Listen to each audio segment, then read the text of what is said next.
પુસ્તકનું નામ સફળ જીવનની દિશાધારા. લેખક બ્રહ્મવર્ચસ્વ. ઓડિયો 2. જીવનમાં સફળતા મેળવવા માટે પ્રત્યેક વ્યક્તિને પોતાનું એક લક્ષ્ય, એક ઉદ્દેશ હોવો જરૂરી છે. સૌથી પહેલાં પોતાના જીવનમાં લક્ષ્યનું, ઉદ્દેશનું નિર્ધારણ કરો. જીવનમાં શું કરવા ઈચ્છો છો, શું કરવા માગો છો, પછી એ લક્ષ્યને સિદ્ધ કરવા માટે દૃઢ સંકલ્પ સાથે મંડી પડો. મનમાં એક પાકો વિશ્વાસ લઈને ચાલો કે સફળતા મારો જન્મસિદ્ધ અધિકાર છે. નિરંતર લક્ષ્યની પ્રાપ્તિની ધૂન સવાર રહે. યુવા ઉંમરના આ સોનેરી સમયને નકામો ન જવા દો. પોતાના લક્ષ્યને મહાન સામાજિક ઉદ્દેશ સાથે જોડો. લક્ષ્ય સૌના માટે કલ્યાણકારી હોય. બસ પછી એ ધ્યાન રહે કે તમામ અવરોધો છતાં પણ મંજિલ મેળવી છે. સમય વીતી ગયા પછી પશ્ચાતાપ સિવાય કાંઈ બચતું નથી. કોઈ પણ કાર્યની સફળતા માટે લગન, નિષ્ઠા, સખત મહેનત, દૂરદ્રષ્ટિ, પાકો ઈરાદો અને અનુશાસન આવશ્યક છે.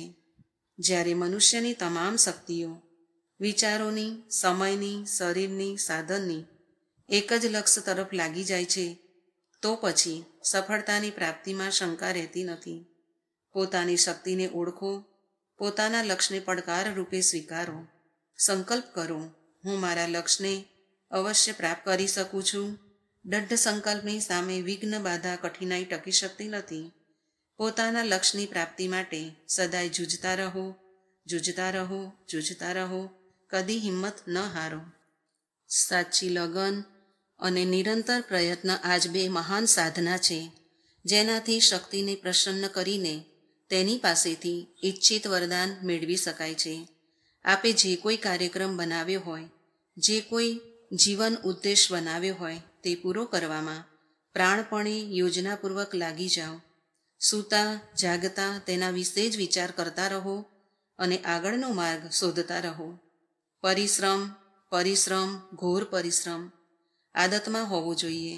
એમ ન વિચારો કે વધુ કામ કરવાથી આપ થાકી જશો. વાસ્તવમાં પરિશ્રમ એક સ્વચાલિત શક્તિ છે. પોતાની વધતી ગતિની સાથે કાર્યક્ષમતા ઉત્પન્ન કરી લે છે. ઉદાસીન, આળસુ અને નકામી વ્યક્તિ 2 કલાક કામ કરીને પણ પર્વત ચડ્યા જેટલો થાક અનુભવે છે. પરંતુ ઉત્સાહી, પરિશ્રમી અને પોતાના કામમાં દિલચસ્પી લેનાર વ્યક્તિ સૂવાના સમય સિવાય બાકીનો બધો સમય લાગેલા રહે છે અને જરાય થાકતા નથી. સાચી લગન, દિલચસ્પી, રુચિ અને વલણ એક પ્રકારનો ડાયનેમા છે, જે કામ કરવા માટે ક્ષમતાની વિદ્યુત શક્તિ પ્રત્યે પડે ઉત્પન્ન કરતા રહે છે. યાદ રાખો કે આપનો મનોરથ ઉદ્દેશ ગમે તે કેમ ન હોય, આપની પોતાની શક્તિ દ્વારા જ પૂરો થઈ શકે છે. ગલ્લા તલ્લા કરવાથી કે આમ તેમ ભટકવાથી કાંઈ થશે નહીં. બીજાના ભરોસે રહ્યા તો નિરાશા જ મળશે. પોતાના ઉદ્દેશને પામવા માટે પોતાના પગ પર ઊભા થાઓ. પોતાના કાર્યમાં સાચી લગન અને રસ ઉત્પન્ન કરો અને મશીનની જેમ તનતોડ મહેનત સાથે કામમાં લાગી જાઓ. અધીર ન થાઓ. શક્તિ આપના સાહસની વારંવાર પરીક્ષા લેશે. વારંવાર અસફળતા અને નિરાશાના અગ્નિમાં તપાવશે તથા અસલી, નકલીની પરખ કરશે.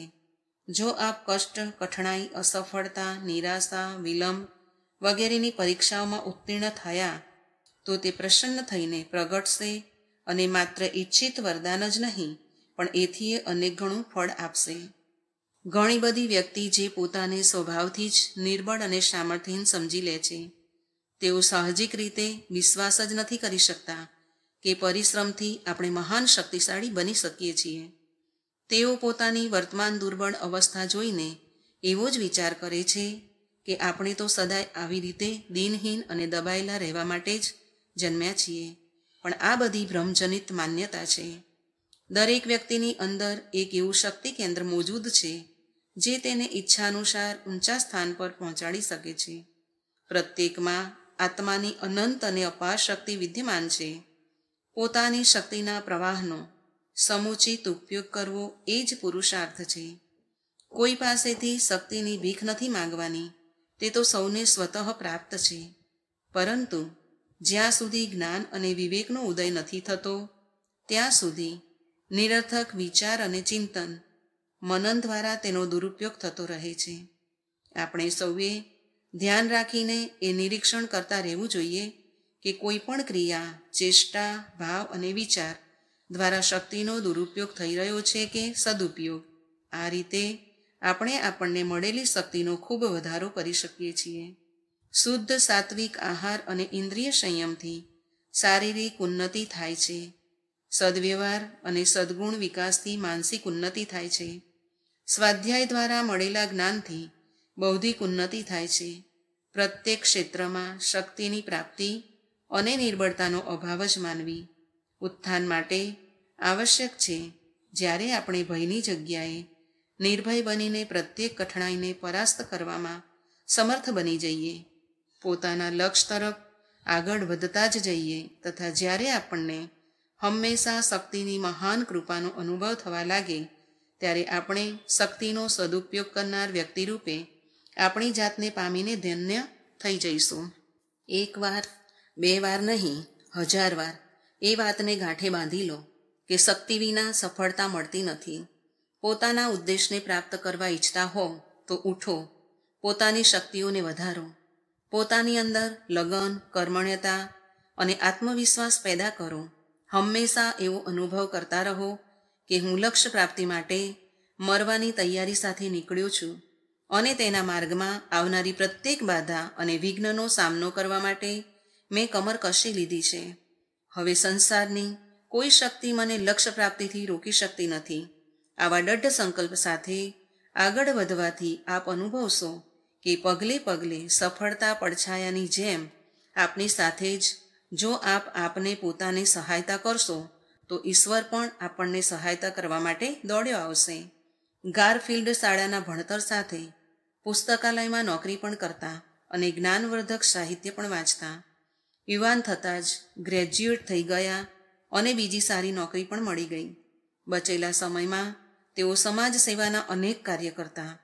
તેમના સ્વભાવમાં અને ચરિત્રથી તે વિસ્તારના લોકો પરિચિત થઈ ગયા હતા. પ્રગતિ પથની અનેક મંજિલ પાર કરતા કરતા ગારફિલ્ડને અમેરિકાની રાજ્યસભાના સભ્ય તરીકે પસંદ કરવામાં આવ્યા. બીજી ચૂંટણીમાં રાષ્ટ્રપતિ પદ મળ્યું. આ સફળતા તેમને પોતાની યોગ્યતા અને સેવા સાધનાના બળે મળી હતી. આ પદ પ્રત્યેક વ્યક્તિ માટે ખુલ્લો છે, જે કોઈની રાહ ન જોતા સ્વયં પુરુષાર્થમાં સંલગ્ન થાય છે. તે પોતાની સંકલ્પ શક્તિથી લક્ષ્યને પ્રાપ્ત કરીને રહે છે. સારા પુસ્તકો જીવંત દેવ પ્રતિમાઓ છે. તેમની આરાધનાથી તત્કાળ પ્રકાશ અને ઉલ્લાસ મળે છે. સફળતાની જનની સંકલ્પ શક્તિ. આ મારો સંકલ્પ છે, એનો અર્થ એ છે કે આ કાર્યમાં પ્રાણ, મન અને સમગ્ર શક્તિ સાથે સંલગ્ન થઈ રહ્યો છું.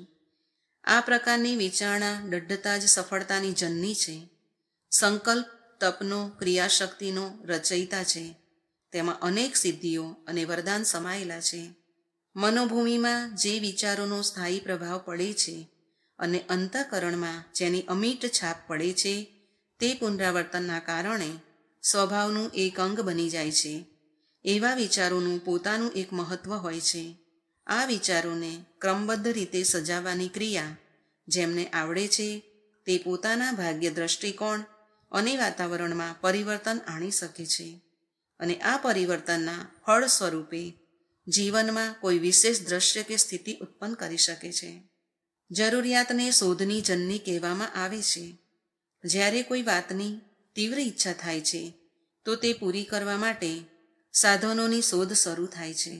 આથી કોઈને કોઈ ઉપાય પણ મળી આવે છે.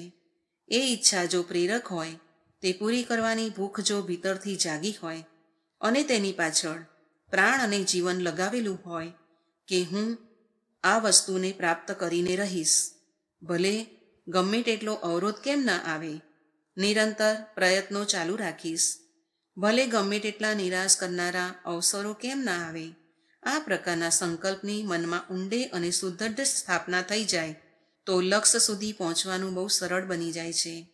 બીજા માટે કઠિન જણાતું કાર્ય પણ સંકલ્પવાન માટે સામાન્ય ક્રિયાથી વધારે રહેતું નથી. બરાબર આગળ વધતા રહેવા માટે બરાબર નવી શક્તિ મેળવતા રહેવાનું પણ જરૂરી છે. ઉન્નતિનો ક્રમ તૂટવો ન જોઈએ. આગળ વધતા અટકવું કે અચકાવું ન જોઈએ, પરંતુ એ તો જ્યારે આપણો સંકલ્પ, આપણો ઉદ્દેશ અતૂટ સાહસ, શ્રદ્ધા અને શક્તિથી ઓતપ્રોત હોય ત્યારે જ સંભવ છે. અધૂરા મનથી ઉદાસીન થઈને કાર્ય કરનાર ફુવડ કહેવાય છે. તેને કોઈ વિશેષ સફળતા મળી જ નથી શકતી. જો મને અમુક સવલતો મળી હોત તો હું આમ કરત, આ પ્રકારની કોરી કલ્પનાઓ કરનાર આત્મપ્રવંચના કરે છે. ભાગ્ય બીજાના સહારે વિકસતું નથી. આપણો ભાર મેંઢારવા માટે સંસારમાં બીજું કોઈ તૈયાર નહીં થાય. આપણે આ યાત્રા આપણા પોતાના પગે જ પૂરી કરી શકીએ છીએ. બીજાનું અવલંબન લઈશું તો આપણું જીવન મુશ્કેલ બની જશે. આપણી અંદર જે એક મહાન ચેતના કામ કરી રહી છે તેની શક્તિ અનંત છે. તેનો આશ્રય ગ્રહણ કરીએ તો પ્રત્યક્ષ આત્મવિશ્વાસ જાગી જશે. ત્યારે તમે બીજાના ભરોસે પણ રહેશો નહીં. સંકલ્પનું બીજું રૂપ છે આત્મવિશ્વાસ. તે જાગૃત થઈ જાય તો પોતાનો વિકાસ ઝડપથી પોતાની મેળે કરી શકશો. આજે આપણે જે કાંઈ છીએ, આપણા જીવનને જે સ્થિતિમાં રાખી રહ્યા છીએ તે આપણા અંગત વિચારોનું પરિણામ છે. જેવા વિચાર હશે તેવી જ રીતે ભવિષ્યનું નિર્માણ પણ થશે.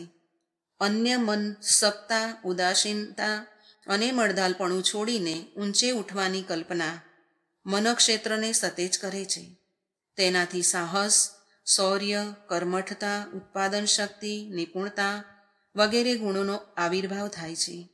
આ ગુણોમાં શક્તિઓનો એવો સ્ત્રોત છુપાયેલો છે જેનાથી સંતોષ, સુખ અને આનંદનો પડે પડે રસાસ્વાદ કરી શકાય છે. નિકૃષ્ટતા માણસમાં દુર્ગુણ પેદા કરે છે, જેનાથી ચારે બાજુ કષ્ટ અને કલેશના પરિણામ જ દેખાઈ શકે છે.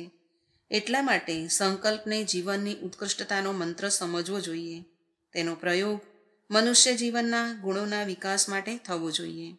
પોતાને અસમર્થ, સશક્ત અને અસહાય ન સમજો. સાધનોના અભાવે કેવી રીતે આગળ વધી શકીએ એવા નબળા વિચારોનો ત્યાગ કરો. યાદ રાખો, શક્તિનો સ્ત્રોત સાધનોમાં નથી, સંકલ્પમાં છે. જો ઉન્નતિ કરવાની, આગળ વધવાની ઈચ્છાઓ તીવ્ર થઈ રહી હશે તો આપને જે સાધનોનો આજે અભાવ દેખાય છે તે કાલે નિશ્ચિંતપણે દૂર થતો દેખાશે. દૃઢ સંકલ્પ, ઓછા સાધનોમાં પણ માણસ અધિકતમ વિકાસ કરી શકે છે અને મસ્તીનું જીવન જીવી શકે છે. દીપક ક્યારેય એવું કહે છે, 10 કિલો માટીનો બન્યો હોત અને તેમાં 10 કિલો તેલ હોત તો સૌને પ્રકાશ દેત. તે તો પોતાના સીમિત સાધનોથી પ્રકાશ આપવા માંડે છે. ઉન્નતિની આકાંક્ષા રાખવી એ મનુષ્યનો સ્વાભાવિક ગુણ છે. તેણે આગળ વધવું જ જોઈએ. પરંતુ જ્યારે મનુષ્યનું સંકલ્પ બળ જાગૃત હોય ત્યારે જ આ સંભવ છે. સંકલ્પ દ્વારા પ્રત્યેક મનુષ્ય સફળતા મેળવી શકે છે. એક માણસ હતો જેની પત્ની દ્વારા મહામૂર્ખ કહેવામાં આવ્યો, ખરાબ રીતે તિરસ્કૃત કરવામાં આવ્યો. વાત એના ગુપ્ત મનમાં ચોંટી ગઈ. તેને બહુ ખરાબ લાગ્યું. તેણે પત્નીને છોડી અને મોટી ઉંમરે વિદ્યા અધ્યયનમાં લાગી ગયો. લાંબા ગાળાના અભ્યાસ અને અટલ સંકલ્પ બળથી તે સંસ્કૃતનો મહાકવિ કાલિદાસ બન્યો. સમગ્ર ભારત દેશ તેની પ્રતિભા અને વિદ્યાથી ચમત્કૃત થઈ ઉઠ્યો. તેના ગુપ્ત મનમાં કાવ્ય શક્તિનો બૃહદ ભંડાર છુપાયેલો હતો. એક ડાકુ હતો. તેનું ગુજરાન મુસાફરોને લૂંટવાથી અને હત્યાઓ કરવાથી ચાલતું હતું. એક દિવસ એક મુનિ તેની પકડમાં આવી ગયો. તેણે તેમને પણ મારવા ઈચ્છ્યું, પરંતુ મુનિએ વિનમ્ર ભાવે તેને કહ્યું, જે વ્યક્તિઓના પોષણ માટે તું આટલા બધા માણસોની હત્યા કરવાનું પાપ તારા માથે લઈ રહ્યો છું, તો શું તેઓ તારા આ પાપના ભાગીદાર બનશે? જા તારા પરિવારને પૂછ. ડાકુ ચાલ્યો ગયો. તેણે પરિવારને પૂછ્યું, પરંતુ તેમનો જવાબ સાંભળીને તેમનો ચહેરો વિલાઈ ગયો. તેમનો જવાબ હતો, અમે તમારા આશ્રિત છીએ. પાપ પુણ્ય સાથે અમારે શું લેવા દેવા? તેને જ્ઞાન થયું. તે બદલાઈને મહર્ષિ વાલ્મીકી બન્યા. તેમની ગુપ્ત શક્તિઓ એકાએક ખુલી ગઈ. તેણે પોતાની બુદ્ધિથી સંસ્કારને ચમકૃત કરી દીધો. આ રીતે કોણ જાણે કેટલાય મહાપુરુષો થયા છે જેમને કોઈક માનસિક આઘાત લાગવાથી પોતાના ગુપ્ત મનમાં સૂતેલી ગુપ્ત શક્તિઓનું જ્ઞાન થયું. તેમના જીવનનું પાનું ફર્યું અને તેઓ પોતાના ગુણોથી સંસારને ચમકૃત વિસ્મિત કરી ગયા.